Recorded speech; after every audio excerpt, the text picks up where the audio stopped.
Welcome to Factful Finance, where we break down the complexities of personal finance and make it easier for you to understand. Today, we're diving into a topic that's been buzzing around for a while, and for good reason: the new age of investing. How can we break the barriers to financial freedom, and what steps do we need to take to ensure we're not left behind in the rapidly changing financial landscape? Did you know that, according to recent data, nearly 70% of Americans aren't investing enough to retire comfortably? It's a staggering statistic, but here's the thing. This doesn't have to be your story. If you're watching this, you're already taking the first step toward mastering the art of financial freedom. So, let's make sure you're armed with the knowledge and tools to succeed. Before we begin, just a quick disclaimer. This is for educational purposes only. Always consult a professional before making any major financial decisions. Now let's get started. Investing is no longer just for the ultra-wealthy, and it's certainly not a luxury. It's a necessity. But in this new age of investing, there are so many more barriers to overcome than ever before. With the rise of digital platforms, changing economic climates, and a world that's constantly evolving, how do you ensure you're not just keeping up, but actually thriving? First off, let's talk about accessibility. One of the biggest barriers to financial freedom used to be access to investment opportunities. But now, with the advent of platforms like Robinhood, E-Trade, and even apps like Acorns and Stash, anyone can start investing with as little as $5. That's right, you don't need thousands of dollars to get started anymore.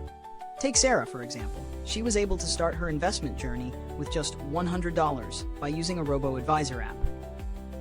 A year later, she's seen a return of 15%, which is great considering the average market return is around 7% annually.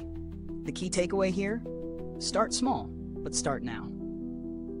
Second, let's talk about knowledge. You don't need to be an expert to succeed in the world of investing, but understanding the basics can make all the difference. Concepts like diversification, risk tolerance, and asset allocation are crucial to building a strong portfolio. Diversification, for example, is your best defense against market volatility. Think of it like a fruit salad. If one piece of fruit goes bad, it doesn't ruin the whole dish. Likewise, if one stock crashes, the rest of your investments can help balance it out. For those of you who may be new to investing, let's break it down further.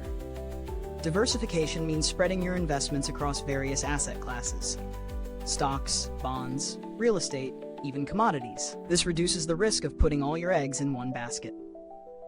Now, I know some of you may be wondering, how do I know what to invest in? That's where doing your research comes in. But you don't have to do it alone.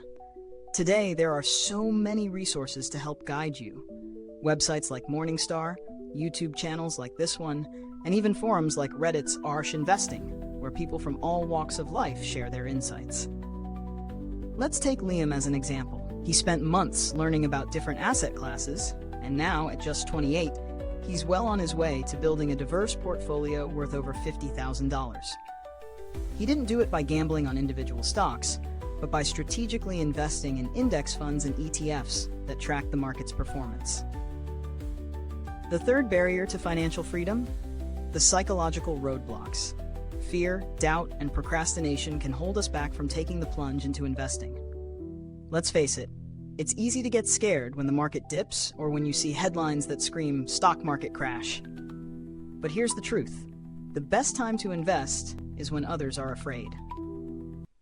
Historically, market downturns have been followed by periods of growth. Look at the 2008 recession, for example. Those who invested during the downturn saw their investments double in value over the next decade. The market rewards long-term investors, not short-term panic sellers. I want you to take a moment to think about your goals. What would financial freedom look like for you? Is it owning your own home? Retiring early? Traveling the world? Whatever it is, it's important to start planning now. Take Noah, for instance. He made a commitment to save and invest 15% of his income every month. And over the past 5 years, he's managed to save enough to buy a home and set aside a solid emergency fund. And don't worry if you're not seeing instant results. Investing is a marathon, not a sprint. The key is consistency. Use tools like budgeting apps, tax calculators, and retirement simulators to stay on track and keep adjusting your strategy as your financial situation evolves. So, where do you go from here? First, set a goal. Second, start small, but stay consistent. Third, educate yourself on the basics of investing and the power of diversification. Fourth, embrace the psychological challenges and learn to ride the waves of market fluctuations. And finally, make use of the plethora of tools and resources out there to guide you along the way. What's the first step you'll take toward breaking down the barriers to your financial freedom? Let us know in the comments. We'd love to hear your journey. Thank you so much for tuning in to Factful Finance. If you found this video helpful, why not click that subscribe button and hit the bell so you don't miss out on more insights and tips to help you achieve your financial goals. We think you'll find the next video on screen interesting, and it may give you more tools to elevate your financial journey.